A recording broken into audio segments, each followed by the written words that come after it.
What kind of person takes a hammer to a stranger's car in broad daylight? That's the question I was asking myself as I stared out my apartment window, watching Sandra Whitmore, our HOA president, swing a claw hammer at my brother's brand new Jeep Cherokee. The metallic bangs echoed like gunshots through the quiet afternoon, each strike denting the hood, shattering a headlight, and twisting my gut. Her face was a mask of fury, her designer blazer flapping as she screamed about community standards and eyesores. I'm Nathan Carter, an electrical engineer who's seen a thing or two, but this was a whole new level of crazy. Let me back up. I live in Willow Grove, a fancy apartment complex where the lawns are manicured, and the rules are ironclad, thanks to the HOA. Sandra, with her perfectly styled brunette bob and jewelry that screamed money, ran the place like her personal kingdom. I'd learned to keep my head down since MOVYing in, but my younger brother, Ethan, was VY-siding for the first time. Ethan's a military doctor, just back from his third tour in Afghanistan. He's saved more lives than I can count, patched up soldiers under fire, and come home with a silver star and a purple heart. The guy's a hero, but to Sandra? He was just the owner of a dusty Jeep parked in a VY-sider spot. Ethan had driven 4 hours from Fort Bragg to see my new place. His Jeep, dark blue and practical, was his pride and joy, his first big purchase after Leah VYing the Army. I'd warned him about the HOA. Park in the VY-sider spots, I'd said. Sandra's a nightmare. He'd laughed it off, pulling into a spot perfectly within the lines. The Jeep was a little road-worn from the drive, but nothing outrageous. We were kicking back on my balcony, beers in hand, when we heard shouting from the parking lot. Whose filthy car is this? This isn't a junkyard. Sandra stood by Ethan's Jeep, hands on hips, sunglasses perched on her nose despite the overcast sky. I leaned over the railing. That's your welcome wagon, I muttered. Ethan sighed, the kind of exhale you'd expect from someone who's faced worse than an HOA tyrant. Let's deal with this, he said, heading for the door. By the time we got downstairs, Sandra had slapped a neon violation sticker on his windshield and was typing furiously on her phone, probably logging the infraction. Ethan approached, calm as ever. Excuse me, is there a problem with my car? Sandra barely looked up. This dirty heap violates our standards. Section 8, paragraph 3, vehicles must be clean and in good repair. I stepped in. Sandra, this is my brother Ethan. He's VY-siding for the day, parked in a VY-sider spot like he's supposed to. She gave him a once-over, unimpressed. Your brother needs to wash this mud-caked monstrosity, or it's lowering property values just sitting here. Ethan nodded, diplomatic as always. I'm sorry for the dust. I drove straight from Fort Bragg. Just got back from. Sandra cut him off. I don't care where you're from. Rules are rules. Clean it or remove it within the hour, or I'll have it towed. My jaw clenched. Sandra, he just got here. He's a military doctor, just finished his third tour in Afghanistan. Give him a break. She scoffed. Military? That explains the disrespect for standards. No one gets special treatment here. Ethan's face flickered not anger, but the bone-deep weariness of someone who's seen humanity's worst and still chosen to serve. Ma'am, he said, voice steady, I'll take it to a car wash after I catch up with my brother. It's been over a year. Sandra's phone rang, and she held up a finger like we were kids in her classroom. Patricia, I'm handling an eyesore in the VY-sider lot, she said, walking off but still loud enough to hear. Charming, Ethan muttered. Let's go back up, I said. She'll find someone else to harass. We were wrong. As we turned away, Sandra's voice rang out. And make sure they use the premium wax. Willow Grove deserves nothing less. Then came the sound of her Mercedes SUV's trunk opening. I glanced back, expecting maybe a cleaning kit. Instead, she pulled out a hammer. A freaking claw hammer. She wouldn't. Ethan started, but she did. Saw bang. Saw the first hit dented the hood. Saw bang. Saw the second smash the driver's side headlight. What the hell? Ethan sprinted toward her, me right behind. Saw a bang. Saw a third hit crumpled the door before I grabbed her wrist mid-swing. Stop! What are you doing? Sandra yanked against me, her face twisted with rage. Let go! This junk VYO that's my community, and I'm Remo VYing it.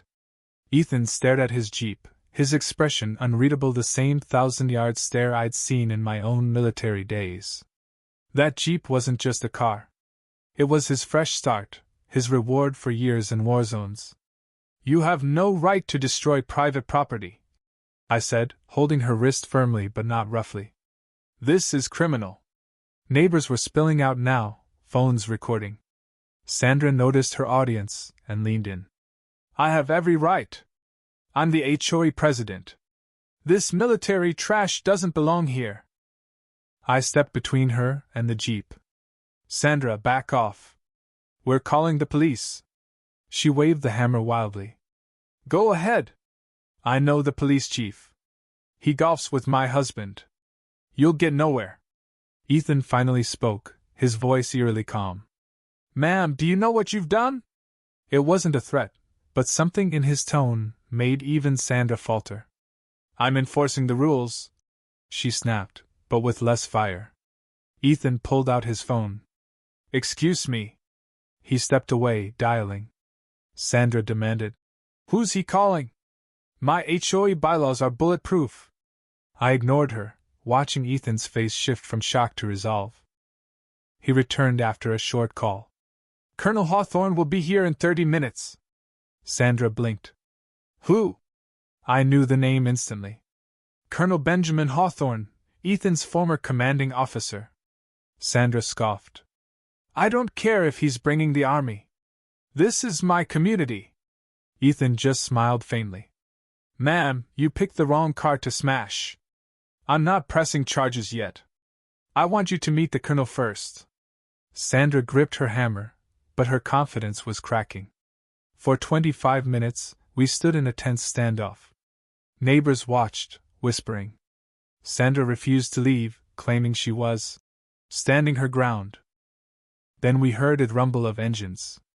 3 military Humvees and 2 black SUVs with government plates rolled into Willow Grove. Uniformed soldiers stepped out, crisp and official, led by a tall, silver-haired man with a colonel's insignia. Colonel Hawthorne's presence turned our quiet complex into a scene from a movie. He scanned the damaged Jeep, the hammer in Sandra's hand, and the crowd. Dr. Carter, he said, shaking Ethan's hand. Wish we were meeting under better circumstances. He turned to me. Sergeant Carter, I presume.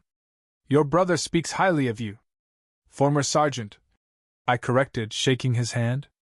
Honor to meet you, sir. Then his eyes locked on Sandra, who'd gone pale. You must be the one who attacked Dr. Carter's vehicle, he said, his voice calm but chilling.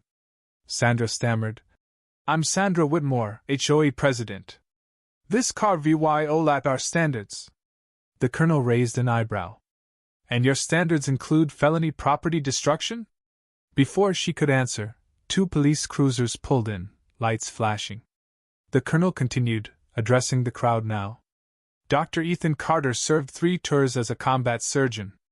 During his last deployment, his team was attacked mid-surgery. He stayed with his patient, bullets hitting the tent, and saved that soldier's life.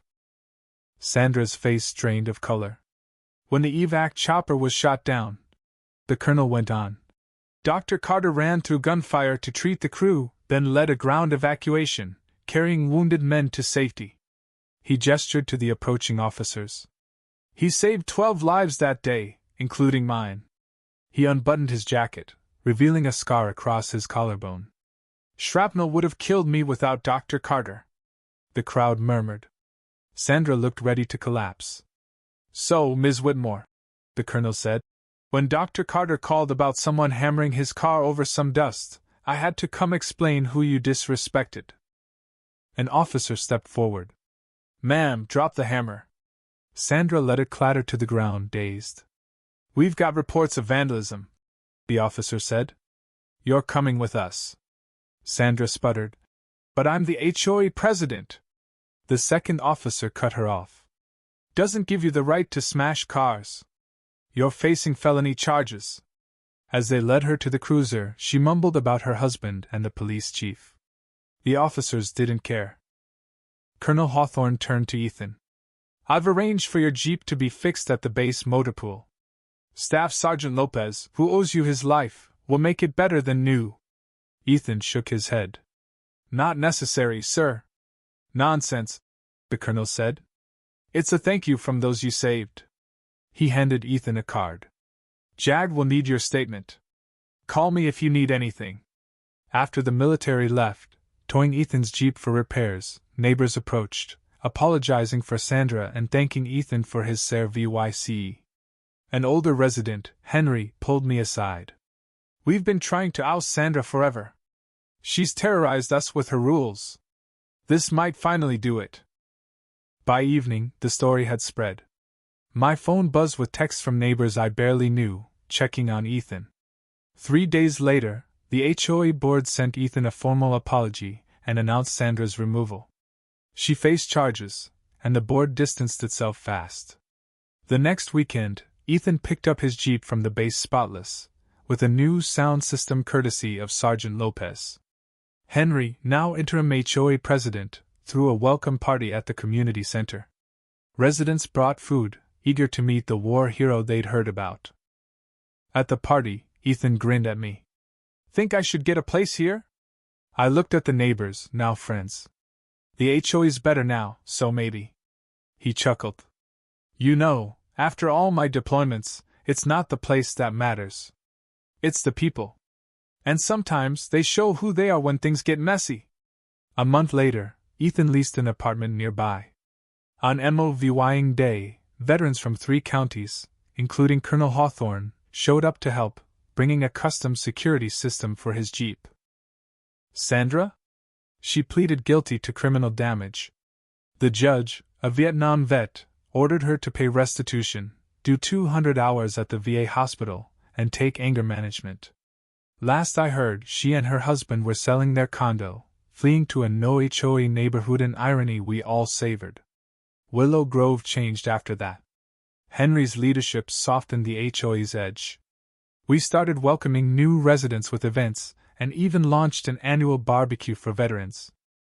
I still think about Sandra, hammer in hand, so sure of her power, blind to Ethan's character. She judged a dusty Jeep without seeing the man who'd faced death to save lives. Our dad always said, "Don't judge someone till you've walked a mile in their boots." Sandra learned that the hard way, losing her position, her reputation, and her place here. Ethan? He's thriving as a trauma surgeon, driving that same Jeep now gleaming to volunteer at Fort Bragg's hospital. Sometimes, justice rolls in like Humvees, reminding us respect matters more than rules. Next time you see a dusty car, think twice. You never know who's behind the wheel.